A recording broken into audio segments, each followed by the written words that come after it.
Immer Blut.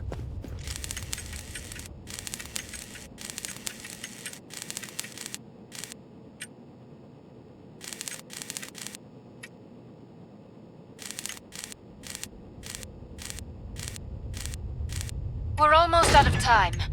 Make your choices.